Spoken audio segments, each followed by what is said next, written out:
Hey there, people. I'm Betty, a 29-year-old woman, happily hitched to my incredible hubby, James, for 3 sweet years. Now, let me tell you a little tale about my live-in mother-in-law, Sandra. Sometimes in life, you have to step out and let people realize your worth on their own, right? So, Sandra has been a permanent resident in our household since day one of this marital adventure. Now, let me be real with you all. Sandra's the classic type of mother-in-law. Sweet as pie when folks are around, especially in public, but behind closed doors, well, let us just say her sweetness meter took a nosedive. Sure, she threw a bit of shade my way, a nag here and there, but this tough cookie was not crumbling any time soon. James, my knight in shining armor, saw through her act and called her out, making me fall for him even harder. She even tried the old wedge between us trick, but nope, that ship sailed. But hold your horses, because Sandra decided to up her game. Lately, she had found a new way to spice things up by attacking my little bead and crystal jewelry career. Yup, you heard it right. 1 year ago, I quit my gig as a business owner and joined a big jewelry company to work on their designs for them. Crafting these beautiful pieces of beads and crystals became my passion, my baby, and let me tell you, Sandra was not thrilled about my newfound job status. She started poking her nose into my job, criticizing every bead and crystal like she was some kind of jewelry connoisseur. But hey, I stayed strong. This job was my dream, and ain't nobody going to rain on that parade. Her reaction to me quitting my business was where it all started. Hey Sandra, there's something James and I wanted to talk to you about. My small home business wasn't doing very well, and I applied to a few places with my portfolio, and guess what? I got a job at that jewelry brand I have always talked about. What? You make decisions like they don't have any consequences, Betty? Who's going to help me around at home now? Mom, seriously. We should be celebrating right now. I'm just saying she had a perfectly fine little hobby that allowed her to earn a few bucks while helping me around the house. This job can do us a lot of wonders, Sandra. They really like my portfolio, and they even talked about a potential raise after the first year if I keep up with the work. Hope it's more successful than your little home business, dear. We would not want you relying on us for a living, would we? Women like you think they can be successful working women, but in the end you all end up being stay-at-home moms, living off your husband's money. Look at me. I was a teacher, earned respect and contributed to the community. The children and the parents loved me. Sandra, I respect what you have done, but people have different goals. I won't be asking James for money, don't worry about that. And the worst case, if it does not work out, I can always find another job or get back to earning the small bucks you are talking about from my business. Mom, Betty's successful in her own way. She's confident, and please try not to bring her down. Well, we'll see how long your dream job lasts. It's not easy out there for fragile women like you. From the day I made the bold decision to get a job, Sandra turned our home into a battlefield whenever James was away at work. In those initial days, while I was busy with my new job, I would often bring my pending work home to complete it on time, ordering beads, hooks, and crystals for the first batch of designs. I could feel Sandra's negative energy buzzing around me like a persistent mosquito. On countless occasions when I was engrossed in calls with a marketing professional, strategizing how to give my jewelry the right branding and a significant boost on social media, Sandra would deliberately taunt me. Betty, who are all these people you're chatting with on the phone, trying to act like you were the big boss now, huh? I've never seen someone so deep in their own head about being a little designer who works with beads and crystals. I hope you're not fooling yourself into thinking you are some CEO. From the moment I decided to go to work and focus on my career, a whole new saga unfolded around household chores with Sandra. Initially, the division of chores between us seemed fair, reflecting our shared responsibility for the house. However, as days passed, Sandra's participation in household duties dwindled to nothing. I found myself shouldering the entire burden. Each morning she handed me an ever-expanding list of tasks to complete throughout the day. The list at first included typical chores like laundry and vacuuming, but it soon transformed into a laundry list of her personal demands which I used to do before going to work. In a matter of weeks, I found myself not just maintaining the house, but also attending to Sandra's personal requests. She wanted her closet cleaned every 2 days, and her room tidied up after her mess, and even expected me to handle the dishes she carelessly left on her bed. On top of that, she insisted I cook her favorite meals, which were not only time-consuming but also added an extra layer of stress, especially when I was juggling a job. It felt like I was becoming a personal assistant rather than a partner in maintaining our home. "Betty, I need you to cook dinner for my friends who are coming over tonight. I'm going to take a nap and there are 4 of them, so make enough food." "Sandra, I can help you for an hour, but I have got a meeting afterward. I got to juggle my time wisely." "Just an hour? My friends are coming and I want everything top notch."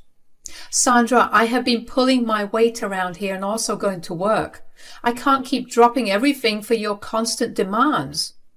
"You never have time for the things that matter. This is for your husband and me. Can't you show a bit more dedication?" "Sandra, I can't be at your beck and call 24/7. I've got my own stuff going on." "You are becoming lazy." "I am not lazy. I have responsibilities too." "You should prioritize your family. You are my daughter-in-law after all. You should listen to me." "I'm sorry, not today, Sandra. This is important for me. I don't want to disappoint my boss." I rushed to my meeting after helping Sandra out in the kitchen for an hour. The meeting went surprisingly well, and I was in high spirits as I returned home. However, as I stepped into the living room, I noticed it was empty. The atmosphere felt tense, and the aroma of food lingered in the air untouched. Curiosity and a bit of anxiety led me to Sandra's room. I found her on the bed, and James was standing in a corner, his expression a mix of frustration and disappointment. "What happened here? Why are you upset, Sandra? Didn't your friends come over?" "Betty, this is all because of you. I was stuck in front of the stove for hours and I passed out. No one bothered to help me. I'm tired of managing this house all alone." "I'm sorry if you had a tough time, Sandra. I had an important meeting. I could not just cancel it." Important meeting. Important meeting. You are always off somewhere, neglecting your responsibilities. I had to cancel my friends because of you." "Come on, let us not fight, Mom. Betty, Mom is not feeling well. Maybe you can help her out a bit more." "Sandra, I'm already doing a lot around the house. I usually listen to you, but this time I had to say no because of my meeting." "Oh, so now you're too busy for us. You never think about anyone else but yourself. This is all your fault. You are becoming more and more selfish." "Let us calm down. Mom, like Betty said, she's helping you out as much as she can. So maybe try to be a little more understanding." "It would be better if you guys leave me alone. I had a tough day and I need to rest." So James and I headed to our room after that whole ordeal with Sandra. I could tell he was not entirely surprised by her reaction. "Yeah, I kind of figured she was overreacting. When I got back from work, I heard her singing loudly, and as soon as I said, 'Mom, I'm home,' she stopped. It's just one of her attention-seeking acts. Honestly, there's nothing I can do to deal with Sandra. She puts on these shows to grab attention once in a while, and I promise you I am trying my best to balance work and house duties. I often think about Sandra, and I don't want to put the whole responsibility on her." "I'm so sorry about this. You know she can be tough to deal with sometimes." I was on cloud 9 as my jewelry designs at work were taking off. The decision to leave behind my small business had worked wonders. I was no longer a nobody, and I was getting praise from everyone at work. The sales from my first batch were impressive, thanks to partnerships with influential models. However, despite my success, Sandra was always there, ready to cast a shadow on my achievements. One day, after a particularly good day at work, I returned home with a sense of accomplishment. The plan I had envisioned for myself was gradually falling into place, but as soon as I stepped through the door, there was Sandra seemingly poised to sabotage my happiness. "Betty, we need to talk. Your responsibilities at home have been piling up. I've had enough of this. I'm tired of handling all the chores alone. You barely do anything around here." "Sandra, that is not true. I still manage to handle half of the chores before leaving for work every day." "Half? That's not enough. I should not have to do everything by myself. You are just using your so-called job as an excuse to avoid your responsibilities." "I am not avoiding anything. I have found a way to balance work and home life. Besides, I have achieved some great things. We secured a partnership with a popular influencer and our sales have been soaring. My boss is impressed with me." "Sales? Who would want to buy the jewelry you design? I've seen it. It's nothing special." "Well, you might be surprised to know that our designs are getting attention. We recently got featured in a local magazine and people are showing interest in our unique pieces." "Betty, whatever you're doing with your jewelry designs, it is not a real job. It's just a hobby and you are wasting your time on something silly.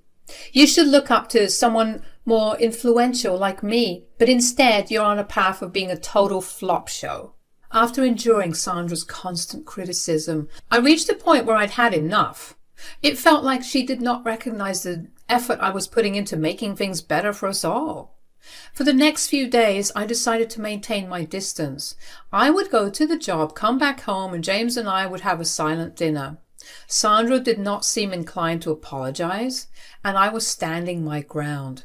James had noticed the tension, and we continued our routine without involving Sandra in our conversations. 2 weeks passed, and Sandra's birthday was approaching despite our differences. We had a tradition of hosting a party for her, inviting her friends and ex-colleagues. Sandra loved going all out for her birthday celebrations.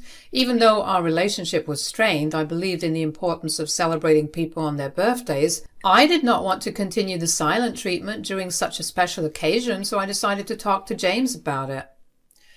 "James, I was thinking about arranging a surprise birthday party for Sandra.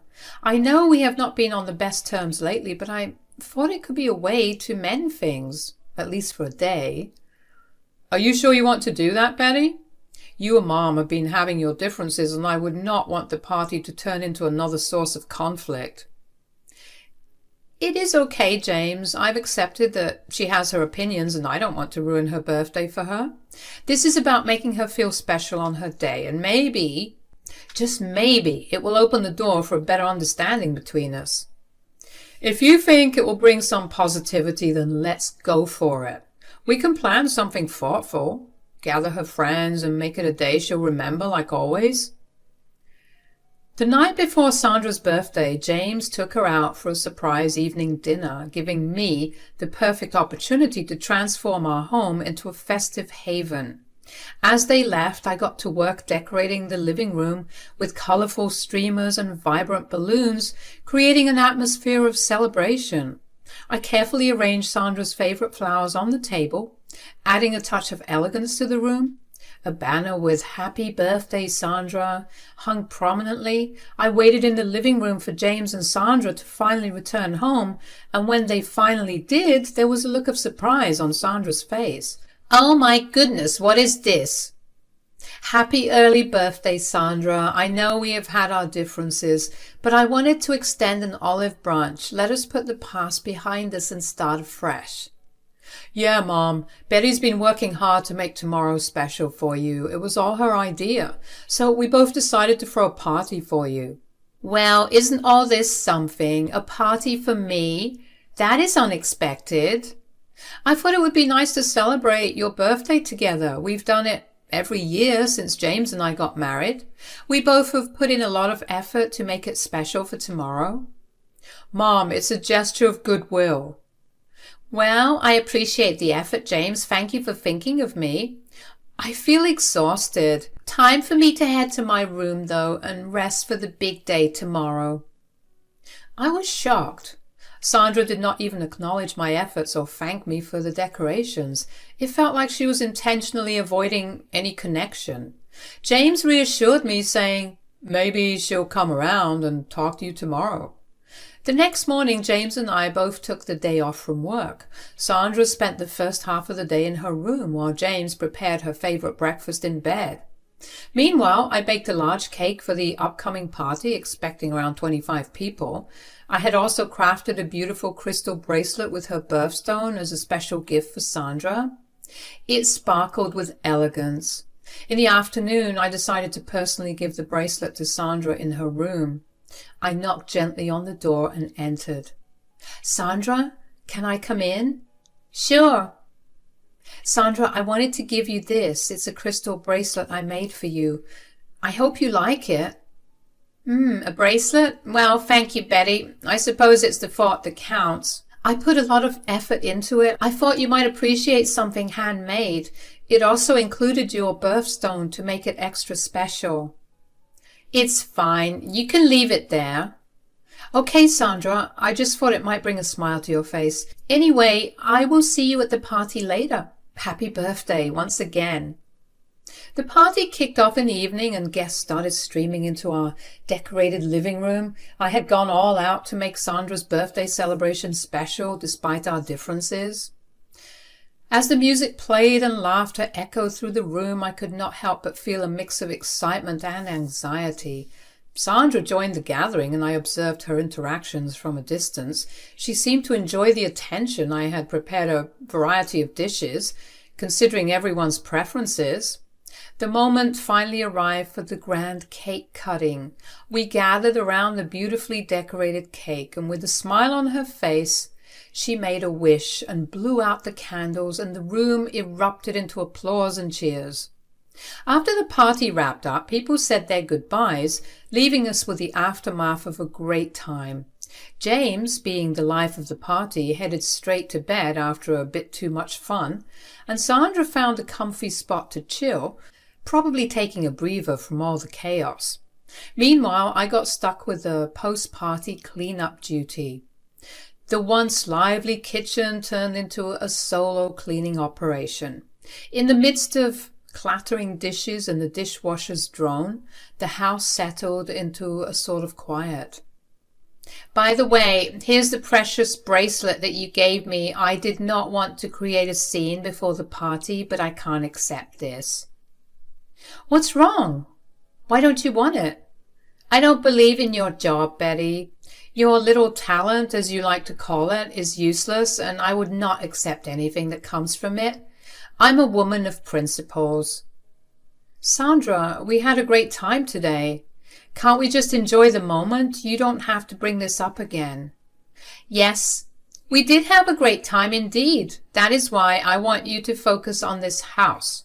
Look how good you are at this, not your useless job." "I can't believe we're having this conversation again. I have explained this 100 times. Your job is unproductive, Betty, and your life is purposeless, if I'm being honest. You are good for nothing. It is better if you stay here and help me with chores. You are a lazy slacker and nothing else. I spoke to my friends today and they told me all the amazing things their daughters-in-law do. Me, on the other hand, I was embarrassed to tell them that you are a delusional designer. Even teenagers can make better bracelets with those dollar store bead boxes. So, what's it going to be, Betty? Giving up on your job or a lifetime of torture? This has been going on for months, Sandra, and I'm honestly done. Do you want me to stop working? Fine. I'm calling it quits.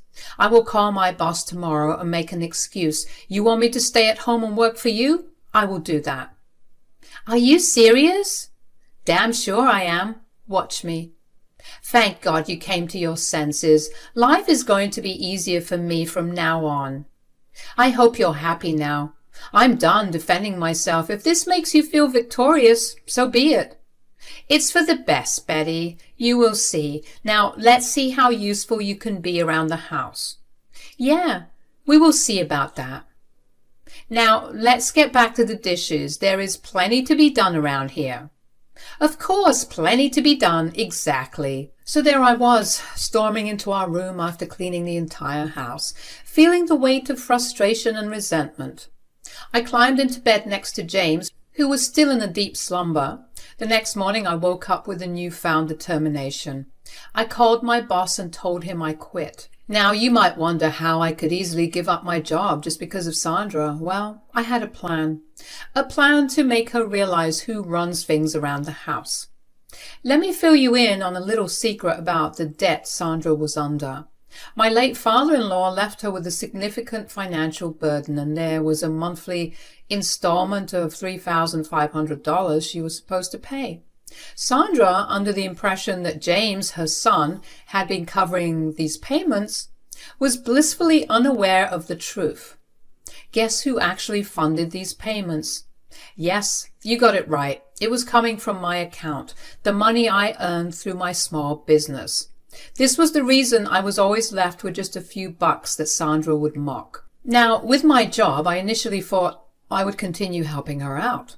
But after the way she treated me, I had a change of heart. She had brought this upon herself, and the reason James did not take over the payments was because he was paying our mortgage. I volunteered to take on the responsibility for Sandra's debt while he focused on his goal.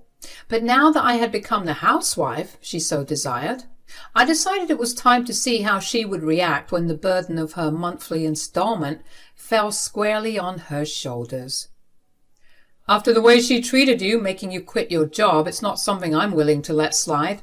Starting this month, she can handle her own debt payments. I will not utter a word until she gets a call from the debt collectors wondering why the money hasn't landed in their account. We have generously allowed her to stay with us and put up with her constant undermining, and this is how she repays us. I'm all in on this. It is time she faces the consequences of her actions. So there I was, officially playing the role of perfect housewife, just how Sandra envisioned it.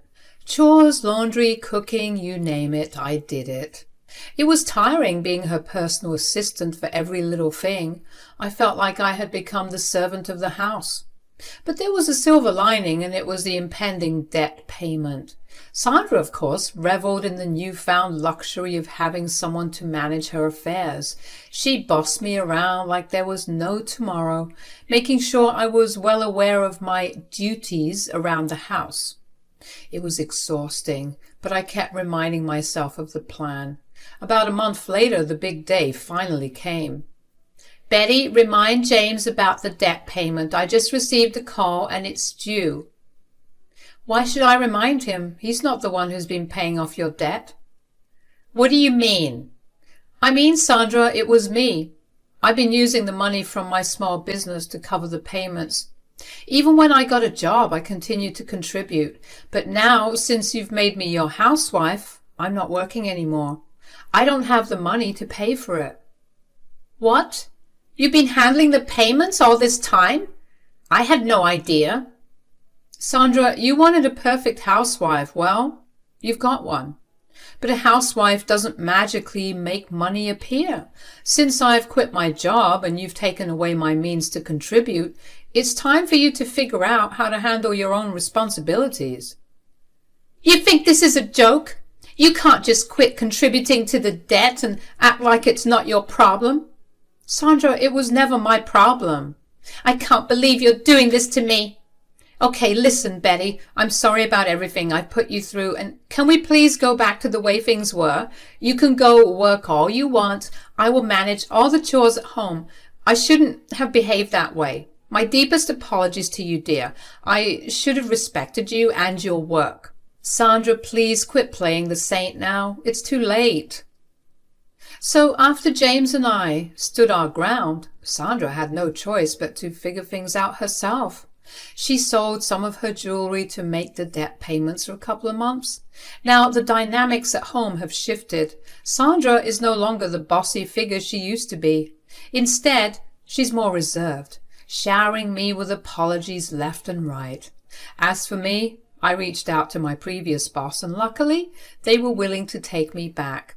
Life seems to be falling back into place. The house is quieter, and I no longer feel like a personal assistant catering to Sandra's every whim. It's a relief to have some peace and to be able to focus on my job without unnecessary drama.